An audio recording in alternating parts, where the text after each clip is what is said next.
ప్రస్తుతం మనతో మాట్లాడేందుకైతే జనసేన పార్టీ విజయవాడ నగర కార్యదర్శి గుండు రాము గారు అయితే ఉన్నారు.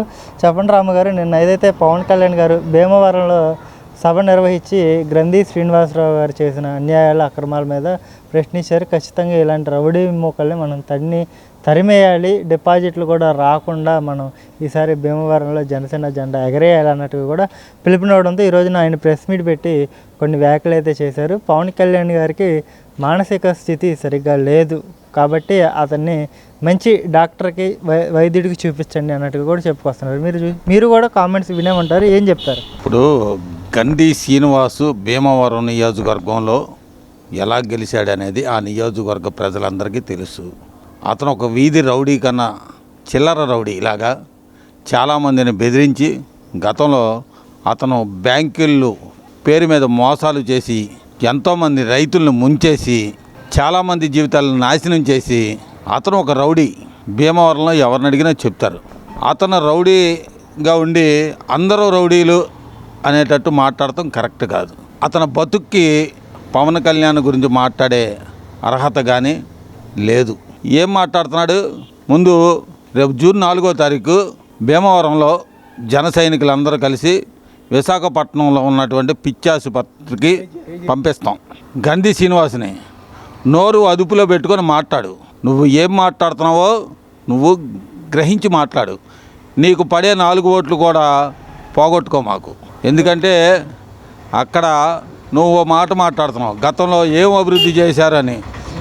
ఇదే భీమవరంలో పవన్ కళ్యాణ్ గారు పర్యటించి డంపింగ్ యార్డ్ గురించి మాట్లాడి అక్కడ సమస్యని తీసుకొస్తే నువ్వు నిద్రపోయావా?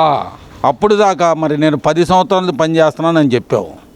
మరి ఎక్కడున్నావు? ఏ సెటిల్మెంట్లు చేస్తున్నావు? ఏ రౌడీజం చేస్తున్నావు?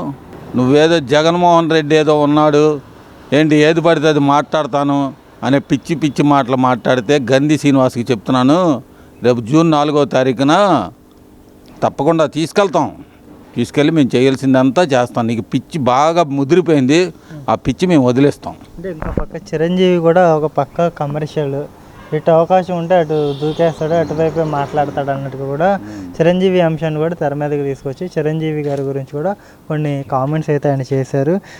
ఒక రకంగా చెప్పాలంటే చిరంజీవి కంటా కూడా పవన్ కళ్యాణ్ రాజకీయాల్లో వ్యాపారం బాగా చేయగలుగుతున్నాడు.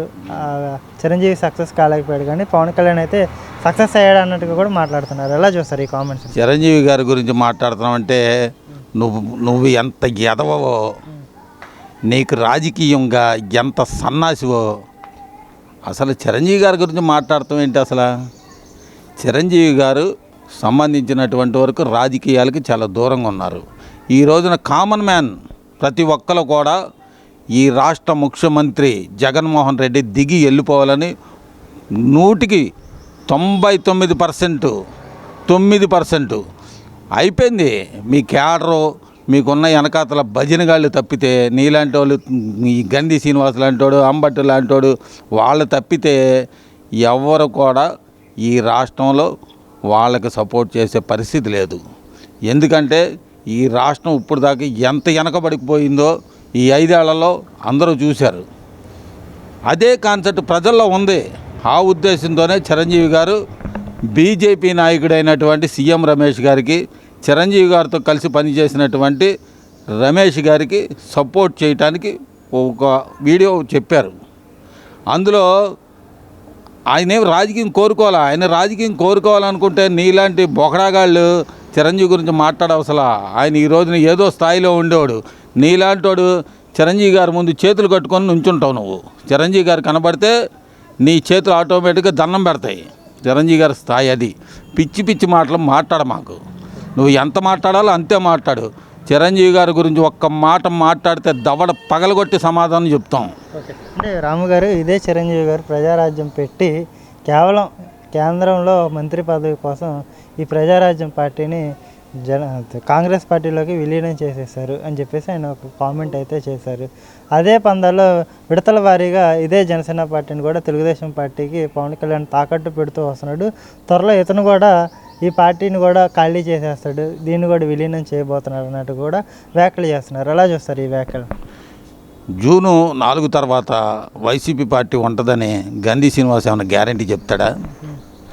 ఎందుకంటే జూన్ 4 తర్వాత జగన్మోహన్ రెడ్డి మళ్ళీ జైలుకి వెళ్ళిపోతాడు. వాళ్ళ పార్టీ నాయకులు కూడా కొంతమంది ఉన్నారు, వాళ్ళు చేసినటువంటి భూ అక్రమాలు అన్నీ ప్రతీదీ ఈ జన సైనికులుగా మీరు చేసిన దుర్మార్గాలు ప్రతి ఒక్కటి బయట పెడతాం. చిరంజీవి గారి గురించి మాట్లాడుతున్నాం. చిరంజీవి గారు ప్రజారాజ్యం పార్టీ వీలునామా చేయటానికి ఆ రోజున కాంగ్రెస్ నాయకులు ఉన్నటువంటి మీతో పాటు తిరుగుతున్నటువంటి పెద్దలు ఉన్నారు. మీతో పాటు ఈరోజు మీరు కలిసి పనిచేస్తున్నారు కదా జగన్మోహన్ రెడ్డి నాయకత్వంలో, అందులో కొంతమంది పెద్దలు ఉన్నారు. నీకు తెలియకపోతే చిరంజీవి గారు పార్టీని అమ్మారా, కాంగ్రెస్ పార్టీలోకి ఎందుకు వీలునామా చేశారో చెబుతారు. నీకు తెలియకపోతే వెళ్ళి తెలుసుకో. పిచ్చి పిచ్చి మాటలు మాట్లాడద్దు. చిరంజీవి గారు ఆ రోజున రాష్ట్ర రాజకీయాల రీత్యా జగన్మోహన్ రెడ్డి చేస్తున్నటువంటి కాంగ్రెస్ పార్టీకి చేస్తున్నటువంటి ద్రోహానికి ఈ రాష్ట్రంలో ఒక కొత్త విధానానికి చిరంజీవి గారు శ్రీకారం చుట్టారు. ఎందుకంటే రాష్ట్ర ప్రయోజనాలకి ఆ రోజున కాంగ్రెస్ పార్టీలో ఉన్నటువంటి గవర్నమెంట్ని దెబ్బ కొట్టడానికి కుట్ర పన్నుతున్నారు. మీలాంటి వాళ్ళందరూ కలిసి జగన్ అంట చేరి ప్రభుత్వాన్ని పడగొడుతుంటే ఆ రోజున ఆ ప్రభుత్వాన్ని నిలబెట్టడం కోసం రాసయ్య గారిని, కిరణ్ కుమార్ రెడ్డి గారి ప్రభుత్వాన్ని నిలబెట్టింది మా చిరంజీవి గారు.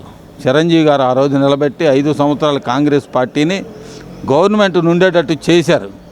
చేసినందుకు కాంగ్రెస్ పార్టీలో ఆయన సేవలను ఉపయోగించుకోవాలని చెప్పి సోనియా గాంధీ గారు ఆయనకి స్వయంగా ఆంటోనీ గారితో, నీకు తెలుసో తెలీదో, ఆంటోనీ గారు అంటే మీ కాంగ్రెస్ పార్టీ నువ్వు చేసావు గతంలో, కేరళ అతను గొప్ప నాయకుడు, అలాంటి నిస్వార్థ పరుణ్ణి చిరంజీవి గారి దగ్గరికి పంపించి చిరంజీవి గారిని పార్టీలోకి తీసుకొచ్చి పార్టీని కలిపి చిరంజీవి గారికి గౌరవప్రదమైనటువంటి కేంద్ర మంత్రిగా ఇస్తే అతను ఎంతో అభివృద్ధి చేశాడు టూరిజం మినిస్టర్గా.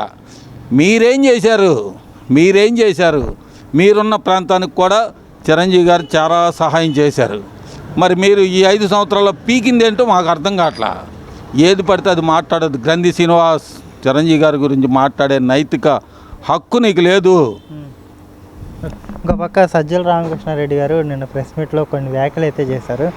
ఎంతమంది హైనాళ్ళు వస్తారా, గుంటనక్కులు వస్తారా, లేకపోతే తోడేళ్ల గుంపు వస్తుందా అనేది మాకు అనవసరం, సింహం మాత్రం సింగిల్గానే వస్తుంది అన్నట్టుగా కూడా చిరంజీవి గారు ఎన్డీఏకి మద్దతు ప్రకటించిన తర్వాత సజ్జల రామకృష్ణారెడ్డి గారు వ్యాఖ్యలు చేశారు. ఇదే అంశానికి సంబంధించి నిన్న భీమవరంలో కానివ్వండి, నరసాపురంలో కానివ్వండి, కళ్యాణ్ గారు కూడా రియాక్ట్ అయిన పరిస్థితి. నిజంగానే ఒక చిరంజీవి మద్దతు ప్రకటిస్తే ఎందుకు ఇంత ఉలికిపాటికి వైసీపీ ప్రభుత్వం గురవుతుందంటే మీరేం చెప్పుకొస్తారు? వైసీపీ ప్రభుత్వం వెళ్ళిపోతుంది. వాళ్ళకి సజ్జలకైనా, బొత్సకైనా, ఆ రెడ్డికైనా, ఈ రెడ్డికైనా వీళ్ళు ఉన్నారు కదా, మొత్తం సలహాదారులు మొత్తం ఒక 20 మంది రెడ్లు ఉన్నారు. వాళ్ళకి ఏముంది, ఇక ప్రభుత్వం వెళ్ళిపోతుంది. ఇక చిరంజీవి గారు లాంటి వాళ్ళు కూడా ఎక్కడ మద్దతు తెలిపేసి ప్రజల్లో వెళ్ళిపోతారని వాళ్ళకి ఆందోళన. వీళ్ళ ముఖాలు చూస్తే ఇక పడవ ఒకసారి అయిపోయింది ఛాన్స్, రెండోసారి ఛాన్స్ లేదు. చిరంజీవి గారి మీద పడకపోయినా ఎలాగైనా పడతారు. వాళ్ళు రాజకీయంగా ఏదైనా మాట్లాడతారు, నోటికి ఏది వస్తే అది మాట్లాడతారు. సజ్జల రామకృష్ణారెడ్డి చరిత్ర ఏంటో అందరికీ తెలుసు, విజయసాయి రెడ్డి చరిత్ర ఏంటో అందరికీ తెలుసు, ఈ రాష్ట్రంలో ఎంత దోచుకున్నారో తెలుసు. తెలియదేం కాదు కదా. చిరంజీవి గారి గురించి మాట్లాడితే మాకు వచ్చేదేం లేదు. చిరంజీవి గారు ఓ బ్రాండు. చిరంజీవి గారి గురించి మాట్లాడారంటే వాళ్ళ అజ్ఞానం, అంతే తప్పితే ఏం లేదు. మోసానికి బ్రాండ్ అంబాసిడర్ అంతే, మోసానికి brand ambassador YS Jagan.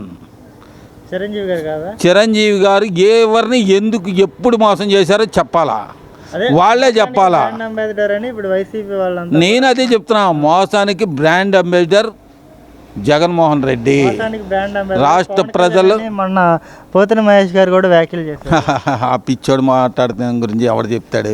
Pothina Mahesh జెండా కూలీ, ఈ రోజున ఏంటిది జెండా కూలీ, వైసీపీ జెండా కూలీ కింద ఆయన ఏదో కూలి తీసుకుంటున్నాడు, 2 ప్రెస్ మీట్లు పెడుతున్నాడు. పెట్టిన జూన్ 4 తర్వాత ఏం లేదు, కూర్చోవడం ఇంట్లో ఏముండదు. పోతిన మహేష్ అయినా ఇంకొకరైనా జరిగేది అదే, ఏముండదు. తర్వాత జనసేన, టీడీపీ, బీజేపీ పరిస్థితి ఎలా ఉండబోతుంది? మంచి పరిపాలన ఇస్తారు. ఈ రాష్ట్ర ప్రజలు ఏదైనా సరే మా పవన్ కళ్యాణ్ గారు ఏదైతే చెప్పారో రాష్ట్ర ప్రయోజనాల దృష్ట్యా ఈ వచ్చే నూతన ప్రభుత్వంలో ముఖ్యంగా రాజధాని రైతులు కన్నీరు మేము దుడుస్తాం. అమరావతినే రాజధాని చేస్తాం. రాష్ట్రంలో ఉన్నటువంటి కౌలు రైతులందరినీ కూడా మేము దగ్గరికి తీసుకొని వాళ్ళ కుటుంబాలలో సంతోషాన్ని చూపిస్తాం. కార్మికులు, కర్షకులు, అనేక రంగాలలో ఉన్నటువంటి వ్యక్తులందరికీ కూడా పూర్తి సహకారం చేస్తాం. యువతకి ఉద్యోగ అవకాశాలు కల్పిస్తాం. అన్ని రంగాలు కూడా రాబోయే రోజుల్లో మంచి అభివృద్ధి చెందిద్ది. చంద్రబాబు నాయుడు గారి నాయకత్వంలో, పవన్ కళ్యాణ్ గారి ఆధ్వర్యంలో, నరేంద్ర మోడీ గారి ఆశీస్సులతో ఈ రాష్ట్రం వచ్చే 5 సంవత్సరాలలో భవిష్యత్తులో ఈ రాష్ట్రంలో గొప్ప పరిపాలన జరిగింది అనేది చూపించడానికి ఇప్పుడు ఈ ఎన్డీఏ కూటమి బలంగా పనిచేస్తుంది. ఎవరు వచ్చినా సరే ఏమి చేయరు, ఓటు ఎందుకు వేయాలి, ఓటు నేను వేయడని చెప్పేసి ఇప్పటికే చాలామంది అమలాకలో మాట్లాడుకుంటున్నారు. మరి నిజంగా ఎవరు వచ్చినా ఏం చేయరన్న ఒక అపోహ ప్రజల్లో ఉన్నప్పుడు నాయకులు, అభ్యర్థులు ఇప్పుడు ఎవరైతే పోటీ చేస్తున్నారో వీళ్ళు వెళ్ళి ఓట్లు అభ్యర్థించాల్సినంత అవసరం ఏమైనా ఉందంటారా? ప్రజాస్వామ్యంలో ఓటు హక్కు అనేది భారత రాజ్యాంగం ఇచ్చిన హక్కు. ఈ ఓటు హక్కుని కొన్ని రాజకీయ పార్టీలు దుర్వినియోగంగా లోబర్చుకొని బెదిరించి ఓట్లు కొనుక్కొని లాస్ట్ టైం వైసీపీ పార్టీ ప్రతి ఇంటికి డబ్బులు పంపిణీ చేశారు. కేవలం పవన్ కళ్యాణ్ గారు భీమవరంలో ఇదే గ్రంథి శ్రీనివాసు బెదిరించాడు, ప్రతి ఇంటికి డబ్బులు ఇచ్చాడు, బెదిరించి ఓట్లు వేసుకున్నాడు. కొన్ని బూతుల దగ్గర అయితే కనీసం మా ఏజెంట్లను కూడా లేకుండా బెదిరించి అక్కడ గెలిచాడు. మరి ఓట్లేసినవి కూడా తారుమారు చేసినటువంటి పరిస్థితి కలిగించారు. రాజ్యాంగం మనకిచ్చిన హక్కు ఓటు అనేదాన్ని మనకు ప్రజాస్వామ్యబద్ధంగా ఎవరికి నచ్చిన వాళ్ళకి వేసుకోవచ్చు. గతంలో జగన్మోహన్ రెడ్డి చెప్పిన మాటలు నమ్మారు ఈ రాష్ట్ర ప్రజలు. ఆడవాళ్ళు నమ్మారు, కొంతమంది యువకులు నమ్మారు. ఒక అవకాశం అని జగన్మోహన్ రెడ్డి చెప్పడంతో అవకాశాన్ని జగన్మోహన్ రెడ్డికి ఇచ్చారు. ఇప్పుడు కూడా అవకాశం అలాంటి తప్పు మళ్ళీ చెయ్యరు. ఈసారి పవన్ కళ్యాణ్ గారు చెప్పినటువంటి ఏదైతే ఉందో కొత్త ప్రభుత్వానికి పూర్తి మద్దతు ఇస్తున్నారు. అలా ఎవరైనా ఓటు వేయకూడదనేది మట్టుకు దయచేసి అలా అనుకోవద్దు. ఓటు మన హక్కు. మీ హక్కుని మీరు ఉపయోగించుకోండి. మీ హక్కు ఓటు, దాన్ని సద్వినియోగం చేసుకోండి.